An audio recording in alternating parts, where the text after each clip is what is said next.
Simba, why are you so serious?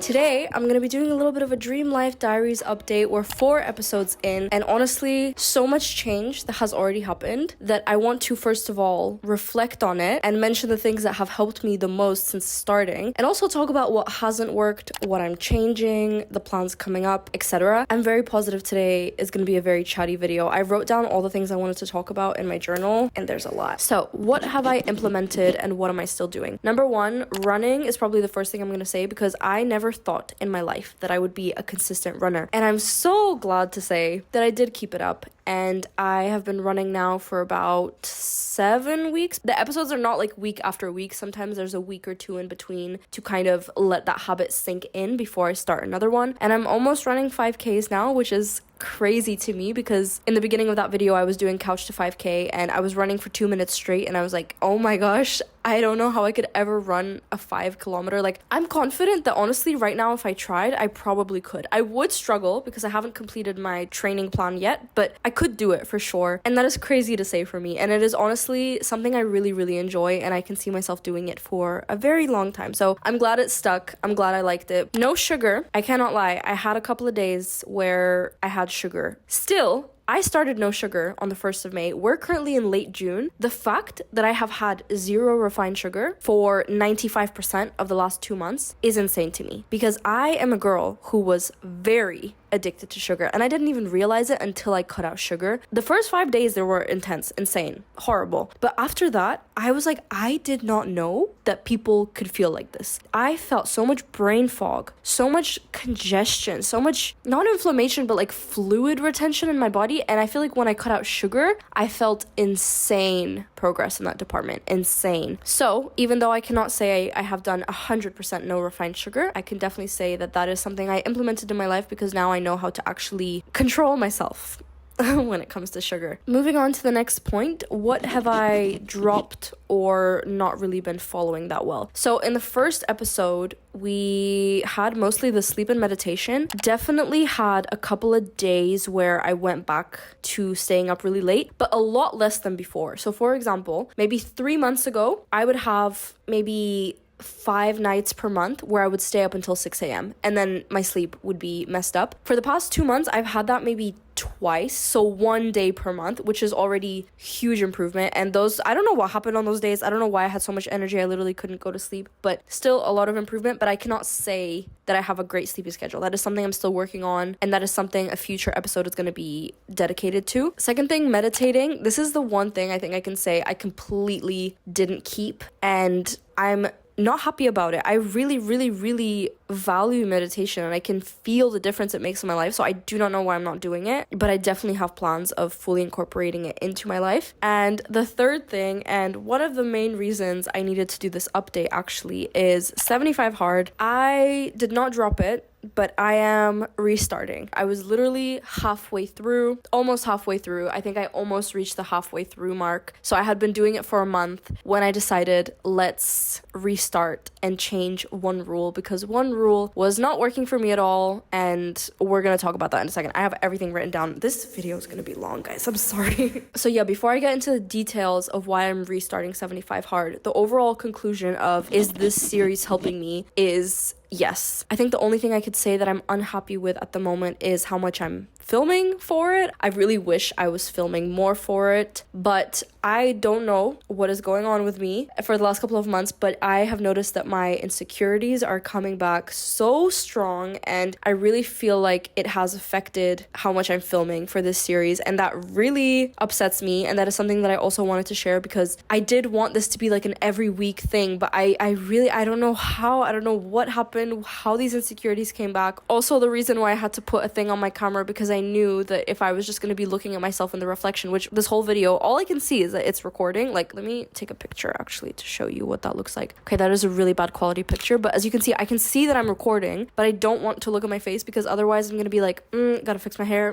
gotta fix this, and that is just not what I want the focus to be. And unfortunately, it has taken up a little bit of my mental space. So that's the only thing I can say I am not very happy with. But in general, this project, this series was the push I needed, and I'm so glad I went through with it, because for a long time I was very overwhelmed by the idea. I was like, I don't know how to execute that. Like, starting a whole series, like, that is so much commitment, and I didn't trust myself because I was like, I'm so inconsistent, how am I going to do a whole series? But I started taking this course, which helped me kind of get over the fear of starting this project and work through it and write out all my different ideas and everything, and it honestly helped me a lot. The course that I was taking is called Creative Productivity, Kickstart and Sustain Any Project. Actually, it wasn't a course, it was a learning path by Skillshare, who are actually the sponsor of today's video. So if you are curious about learning something new or taking any of their learning paths, keep listening. If you have never heard of Skillshare before, Skillshare is basically an online learning platform where you can learn practically any skill that you want, be it a creative skill or some soft skill for your job. Like, if you want to level up in your career, they have a lot of different classes, a lot of different learning paths. Their learning paths are my favorite though. I always highlight those, but it's just because Skillshare has so many classes that sometimes you don't even know what to choose, just because there's so many things. Like, sometimes you want to take literally every class, whereas with a learning path, they kind of give you a set of classes that you take in the order that they give you, so that you know how to build on that skill. For example, if you want to learn how to draw, they're going to give you the best classes to start with in the order that they would recommend it, if that makes sense. It makes it 10 times less overwhelming. So for me personally, I have been taking recently more of their learning paths rather than just the courses alone, but their courses as well are amazing. So if you would like to join and try out their classes, there's going to be a link in my description, and the first 500 people to join with that link will get 1 month free to try out Skillshare, try their different classes. So yeah, let's move on to the topic of restarting 75 hard. Basically, first thing I want to say is I technically did not fail it. I chose to restart it. So it's not that one of the days I had 2 workouts, for example, and I missed one of them, so I failed, or I didn't forget any progress pictures, I didn't forget to read. I decided that one rule of this challenge is really not working for me, and I want to change it. And that rule was the diet. So for the diet, I was doing a diet called the autoimmune protocol, which I'm going to go into in a minute, but that diet was not working for me, and I decided that I wanted to restart with a different diet or a different rule for the diet. Now, technically, I could have kept going and just changed the diet, but the rules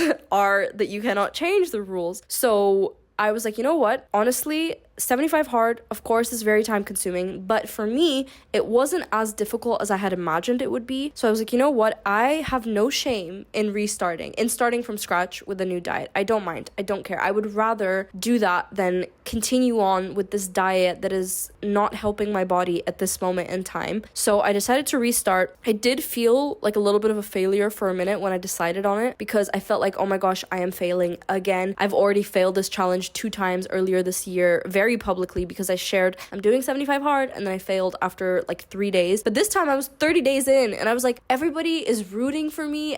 Sorry, I'm like probably shaking the table a lot. I don't know if this is me making excuses for myself. Technically, I did fail because I didn't stick to it, but it's because I'm restarting straight away and I'm just changing the diet rule. Okay, so why did I decide to switch diets? So as I said, I was doing the autoimmune protocol diet, which is made for people with autoimmune diseases to heal their symptoms. And the reason I found out about this diet was because I followed this girl, or actually my friend recommended a girl who was doing it for her endometriosis symptoms, and they were helping her a lot. So I was like, you know what, let me try this, because I do not have an autoimmune disease, but I have a lot of the symptoms and also the blood work of PCOS. And even though it is not proven to heal PCOS, there is a lot of women out there that have said that AIP has helped them a lot with their PCOS symptoms. So I was like, you know what, I don't have anything to lose. At the end of the day, the autoimmune protocol diet is just a very, very healthy diet. It is very restrictive, but it's not meant to be a long-term thing. It's an elimination diet where you slowly reintroduce foods to see what you react to. So the first maybe 25 days of the diet went really, really well. I genuinely felt really good. I was eating so clean. I never felt like I was hungry. I never felt like I was really depriving myself. I think a couple of times maybe going out with family, I felt like it was a little bit restrictive, but I didn't even mind the restrictive nature of it, because I was like, you know what, this is not meant to be a long-term thing. This is an elimination diet. Eventually I'm going to reintroduce these foods back in. So it did feel restrictive, but I honestly didn't mind that part too much because I knew it was temporary. The problems started happening after around day 24, 25, 26, and I started getting a lot of digestive issues. Now, I want to say this straight away. AIP was not the cause of these digestive issues. These digestive issues were issues I already had. I have had issues with my digestion for years. There's definitely been moments where it's been more intense, less intense, more intense, less intense. But I knew deep down that I had digestion issues, and for some reason I didn't connect that doing AIP could bring up those digestive issues. So just to preface, I'm not saying AIP caused those issues, but it kind of opened up those issues again. It brought them back up, which honestly I'm very grateful for that. That's why I have no regrets of choosing AIP in the beginning for this diet, because it made me uncover something that was a bigger priority for me at the moment, which is my gut health. So going back to why AIP brought up those issues, the reason for this is because AIP was so restrictive and I couldn't have a lot of foods to choose from, I was eating a lot of certain types of food. So for example, I was eating a lot of sweet potatoes. I was eating a lot of garlic, a lot. Like every single meal had garlic. I honestly think it was mostly the garlic. But like I said, around 25 days in, my stomach just said enough. It was some of the worst digestive issues I've had, honestly. It was a lot of not very good moments. I feel like they could honestly be story times. I had a not good moment when I was standing in line for a concert. Everything was fine, but I literally had to run and like beg security guards to let me use their porta pot. It was not a good moment, but and technically I could have continued doing AIP and just cut out garlic and sweet potatoes, but honestly I have had issues with my gut for a long time, and I just felt like I don't want to be avoiding those issues anymore. I feel like that's the issue I want to tackle right now, and this rule that I set for myself for 75 hard, that I'm gonna be doing AIP and nothing else, it's not working for me. It's far too rigid. So, and actually that brings me to another point I quickly wanted to mention, and that is the fact that this challenge is not created with women in mind at all. And I am aware of that, and that has been my only concern in promoting this challenge, because men just do not work the same way as women. Like, men have a 24-hour hormone cycle and we have a 28-day on average hormone cycle. And the 75 hard challenge does not work as well for us as it does for them, because for example, we should not be having like a difficult workout 2 times a day every single day. Like, it just doesn't work for that way. For example, if you're in your luteal phase, you should not be doing a lot of working out. Like, it should be all low impact, like walking or I don't know, yin yoga or whatever. But I knew that going in, and I feel like I made a lot of adjustments that worked for me. So for example, if I was on my period, or if I was on my luteal phase, which is like the last 10 to 14 days before your period, I was really accounting in for that, if that makes sense. Like, I was doing walks, I was doing low impact yoga. When I was bleeding, I was doing yin, like very, very, very slow movement. So that is something I want to mention, because when I failed this challenge, like when I decided to restart it, I really questioned myself. I was like, do I want to restart this again? Because I am kind of promoting a challenge that was basically made for men and could be dysregulating a lot of people's hormones for women that are doing this. But the conclusion I came to is that this is a challenge that I honestly really need in my life right now, and it's a challenge that I want. And if anything, I can actually show people that 75 hard can be really beneficial, but if you're a woman, you should probably do it a little bit differently. And through my content, I can at least bring awareness to that, because maybe someone out there has heard of 75 hard and they've considered doing it, but they didn't even consider the fact that like maybe 2 intense workouts a day for them is just not the way to go.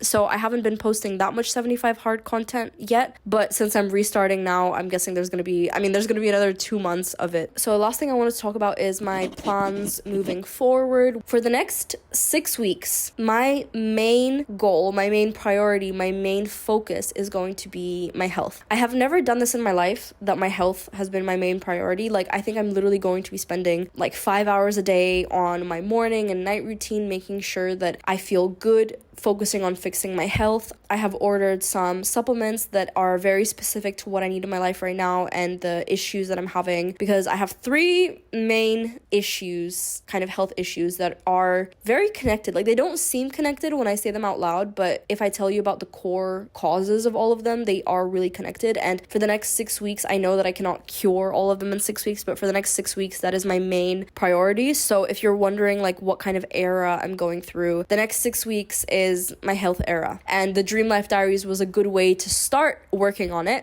but there's a lot of work to be done. For the 6 weeks after my little health era, we're going to be focusing on teaching yoga. That is one of my biggest goals in life, and I am very, very, very, very excited for that era. And I honestly think that the way things are happening right now is the best way it could possibly be, because I am going to be going to a new environment for my yoga teaching era, a place where I'm going to be learning more deeply about yoga once again and focusing on my teaching. So I want to make sure that I feel healthy and I feel energized before that starts, because I'm going to need so much energy in that time. So I really think everything is happening the way it had to happen. My camera overheated. Apologies. This is really getting extra chatty now, but I want to quickly talk about the 3 health problems I'm going to be working on for the next 6 weeks and what their root causes are and how I'm going to be working on it, basically. So my first health problem that I have been talking about in this video is my gut health. I don't know what the heck is going on there. I don't know if it's SIBO, if it's leaky gut, if it's candida overgrowth. I have no idea. I honestly really need to do tests, but in the area where I live, I honestly cannot find like a good test. So I might be doing tests in about like 6 to 8 weeks, but something is off, and it's been off for a couple of months. Honestly, for the last maybe 6 months, something has been really off. I even took antibiotics at some point to get rid of the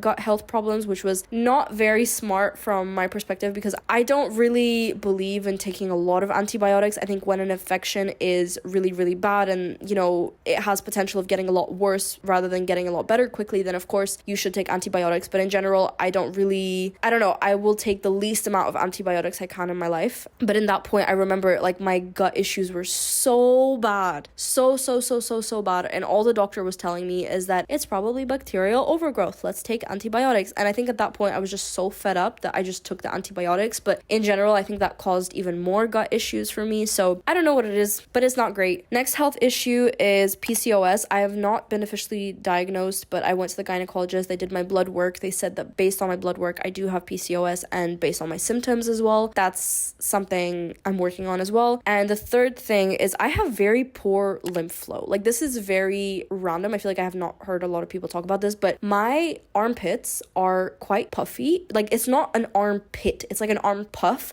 And the same with my inner thighs, like kind of groin area. That sounds very TMI, but it's my inner thighs. They look really swollen, and those are where some of the biggest lymph nodes are. One of the doctors I listen to sometimes, her name is Dr. Mindy Pels, and I really like her because she teaches you how to fast according to your cycle, because a lot of people are scared of fasting because all the research that has been done on fasting has been done on men, but fasting is amazing for women as well. You just have to know how to sync it with your cycle. Anyway, Dr. Mindy Pels is amazing for that, but she also was talking about the fact that a lot of people, their armpits are more of like an arm puff rather than an armpit, and basically the toxins cannot come out of their breasts and just like the upper body area because the lymph is stagnant in the nose. Like, it's literally not really coming out. And I am really self-diagnosing here, but I also have almost every single symptom of poor lymph flow, and I really am 99% sure I have poor lymph flow. So that's something I'm going to be working on. So I was doing a lot of research, and honestly the conclusion I came up with is the fact that all these 3 are kind of related by insulin resistance,